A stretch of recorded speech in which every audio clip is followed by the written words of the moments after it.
Hey everybody out there watching Glaze's Geezer Garage. This week I got something interesting for all you C2 guys.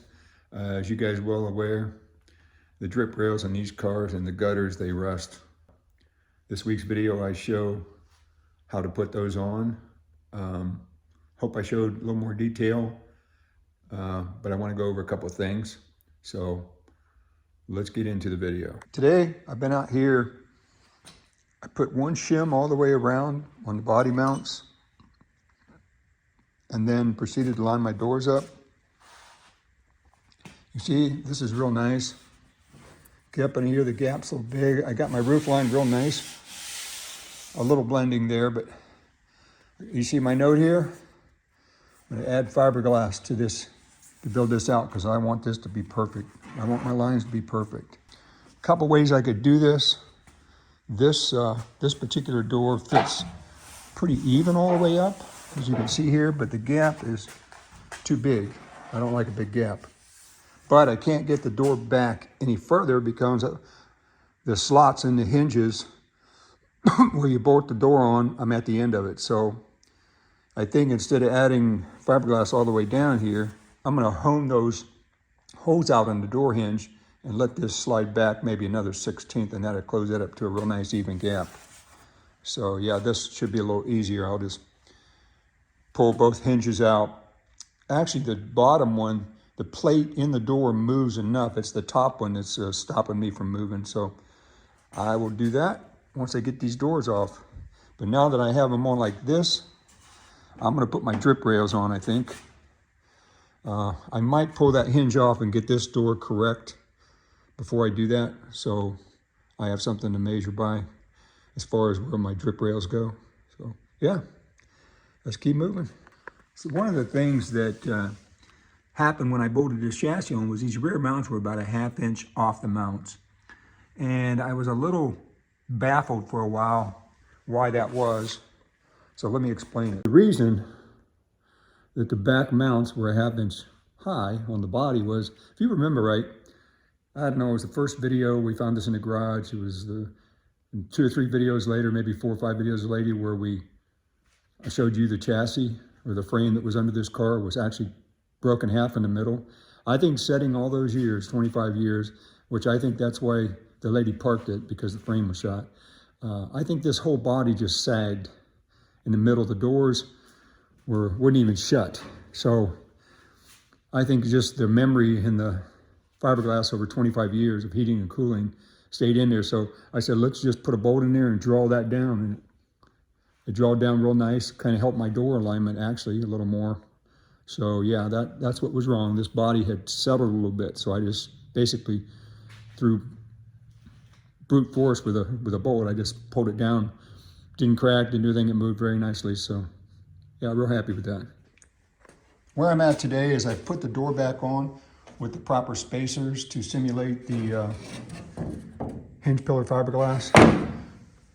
Line the door back up, which is, if you guys have ever done it, it's a pain in the butt, but hey, you know what? It's a car.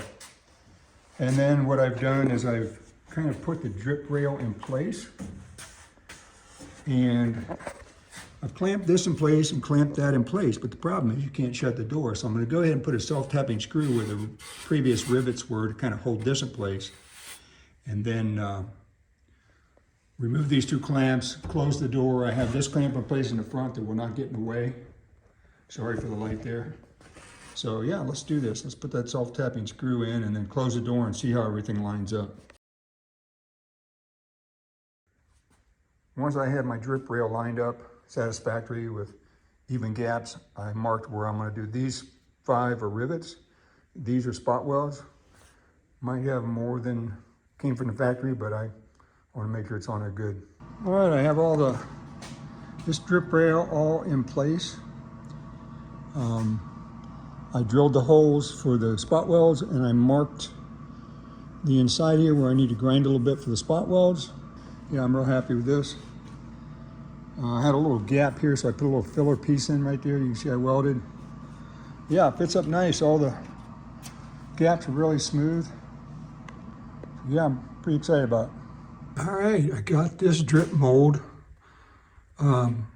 I got self-tap screws, 3 of them in there to hold it in place while I tack weld it, and then I'll fill those little, I use a really small self-tapping screw so I can fill that hole pretty quickly. Weld it up, I mean. So yeah, looking pretty good. I'm pretty happy with that. Got even, as you can see, you got even gaps all the way around. Yeah, it looks good. Okay, I made a couple more adjustments on the drip rail. Got pretty good clearance back here, like that. As you can see, I've already riveted the A-pillar. The rest of them are spot welded. So yeah, let's move to the passenger side, and then I'll weld all these at once. Okay, I'm out here working on these drip rails. And what I found out is you gotta trim these. I've already put it in the passenger side, and I've marked it. So I'm gonna trim this at the lock pillar. Trim this off so I can get the fitting a little closer. So let's go, let's do it. Okay, safety first, get protection.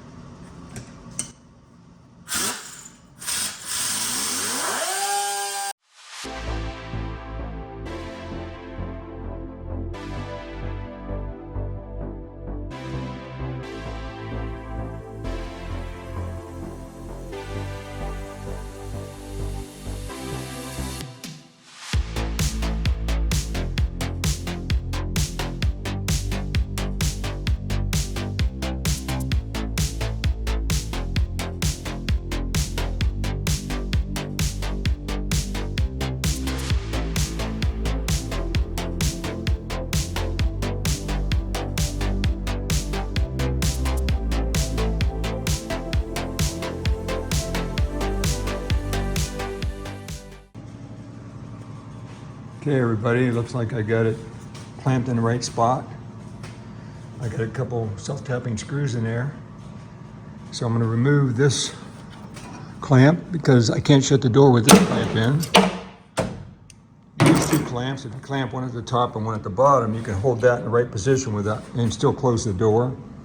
You can see my door alignment is on this side is almost perfect.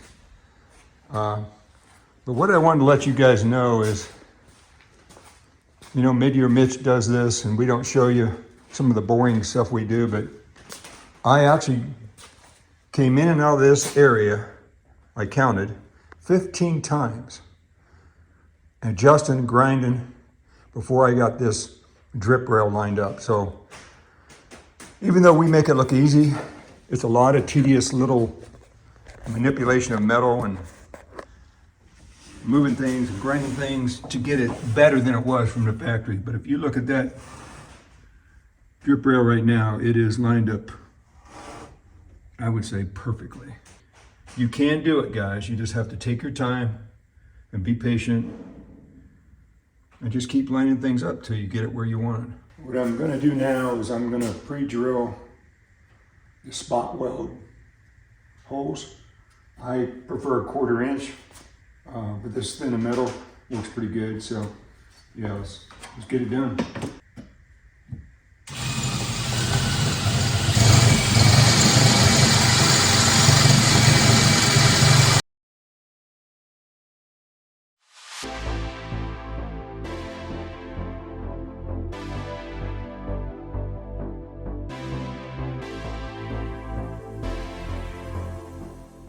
I'm going to use my pneumatic riveter. My buddy Carl let me borrow this. I used it in one of my earlier videos, but this thing is the ticket, man. Very easily done. Stainless steel rivets.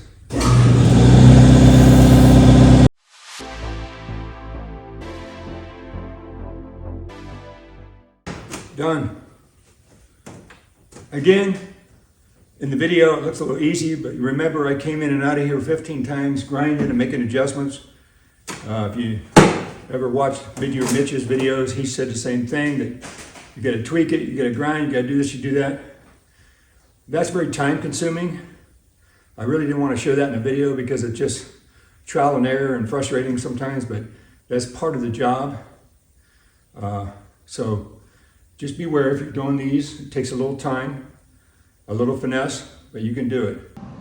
All right, now here this morning I get both drip rails in place, ready to spot weld. So they look good, they line up real nice, so let's get them welded. One thing I figured out about spot welding, you should use the similar metals you're going to be welding. Set your machine, make sure it's nice and strong. That one is. The first couple weren't. I turned it up from C to D on a 5.5 speed, wire speed. So let's see what the first couple tack welds look like.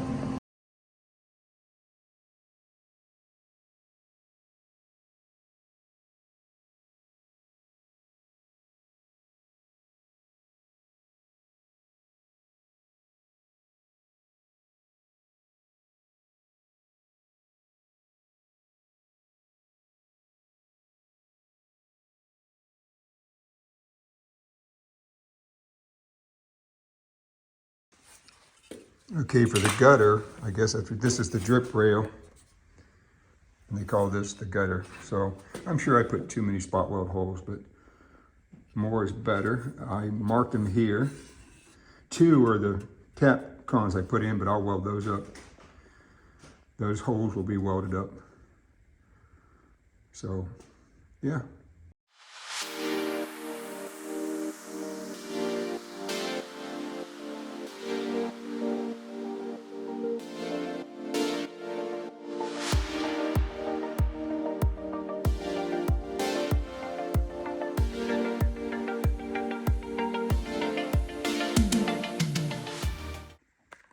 The driver's side drip rail and gutter are all spot welded in. I'm very happy with the way it come together. Very secure. Everything turned out real nice. Welded and blended that together. So yeah, everything's good. Let's start to work on the passenger side. Let's go.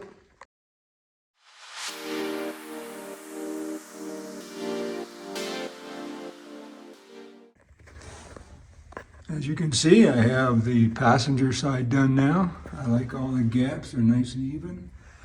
I don't have the door on the driver's side. You can't see the gaps, but they're just as nice. All tack welded in, all riveted in, both sides. Wasn't too bad, just a lot of grinding and fitting, and I'm a kind of a perfectionist, so that's all right. Give you a little closer look at the gutter.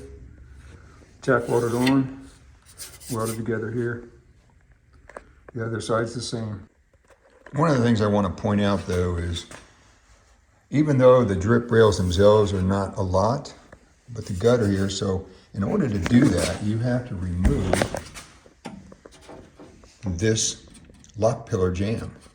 And in order to remove the lock pillar jamb, you have to break loose the quarter panel, which I already had off, so it wasn't a big deal. But yeah, and I'm not sure, I think you could get by without removing the hinge pillar jamb. You'd have to remove the rubber seal that goes up and then rivets to that drip rail. So just be aware, there's a lot of preparation and removal of things to get to these components to replace them. Hey guys, thanks for watching this week's video on the drip rails and gutters. Next week, we're going to go into fitting the quarters back on and hopefully glue the big tub kit in. I hope you got something out of the video. Remember, like, subscribe, and share. It doesn't cost you any money to subscribe, and you get more hits on my videos. So please like, subscribe, and share. Appreciate it.